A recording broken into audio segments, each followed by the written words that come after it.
Exactly the game plan. Finals week. Barack Obama approaching 100 days. Now, they say this has been a historically productive 100 days. I have just put a list here together in no particular order, just off the top of my head, of the things in this administration that have stood out to me since it began. Admiral Blair. This is all over the New York Times today. Admiral Blair admitting the CIA received high-value, life-saving information from terrorists, while President Obama is condemning the same interrogations as immoral and counterproductive. President Obama is throwing and has thrown grand White House parties with Kobe beef, $100 a pound, while telling the nation to cut back in order to survive the greatest economic downturn supposedly since the Great Depression. Bowing to the King of Saudi Arabia, listening patiently and respectfully, while a two-bit dictator lectures Obama, it was Daniel Ortega, with false charges for 50 minutes about the criminal country he leads. And Obama doesn't say one word to object, one word in disagreement, does not stand up for his country at one point during the Summit of the Americas. He has run around the world and apologized for the greatest, the most compassionate, the most innovative and freedom-loving country in world history. Now we've got Fidel Castro setting Obama straight about how Cuba handles political prisoners and its economy.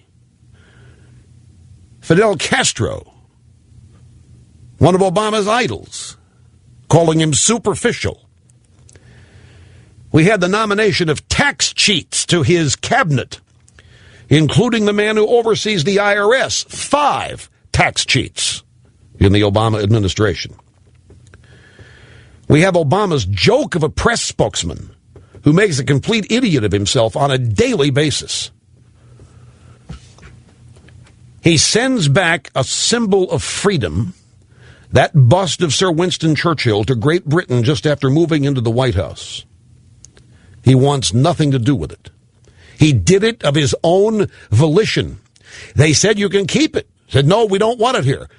They said, put it in a different room of the White House. We don't want it here, and sent it back to the British Embassy. It was given to us, President Bush, after 9/11, by the Brits. He insulted the Prime Minister of England, the Queen of England, with embarrassing, thoughtless gifts. We have the French President Sarkozy ridiculing Obama's messianic complex, inviting him to walk on water at Normandy Beach. We have Iran taking a hostage, an American journalist, as Obama promises better relations. We have North Korea humiliating Obama with their missile launch. We have Obama putting the country in debt for generations to come while promising fiscal responsibility, offering up laughable budget cuts, banning lobbyists from his administration while appointing them left and right, openly lying that Caterpillar would hire up with the passage of his stimulus bill, then watching while that company lays off thousands after the stimulus bill passes. He pledges to close the prison at Guantanamo Bay, where I have a thriving merchandise business. But then he keeps it open with no plan for its future, proclaiming total transparency while keeping secret who got the TARP funds, when, where, why, being incapable of communicating without a teleprompter, while the press declares him a Reagan-esque great communicator. He attacks a private citizen broadcaster from the White House as part of an orchestrated plan to distract the country from legislation and policies we don't want, which thus touched off a political firestorm. All of this while claiming to be a unifier. He makes a ham-handed attempt to nationalize the banks, preventing financial institutions from paying back TARP money they don't need or want. We got a column today in the Wall Street Journal by Holman Jenkins that General Motors is a debacle. It is an absolute debacle and mess. And soon Wall Street's going to be the same thing. He has made bad situations worse with car manufacturers, and the worst is yet to come. He has sparked hundreds of protests involving hundreds of thousands of Americans at tea parties regarding irresponsible government spending, while his Homeland Security chief labels peacefully demonstrating Americans and veterans as security risks. Oh, and that isn't making enemies out of people in the private sector and ginning up protests by his acorn buddies at the homes of AIG executives. Our country.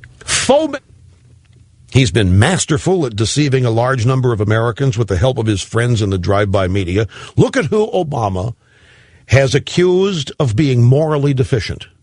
Wall Street, all CEOs, George W. Bush and Dick Cheney, the CIA, and essentially America itself.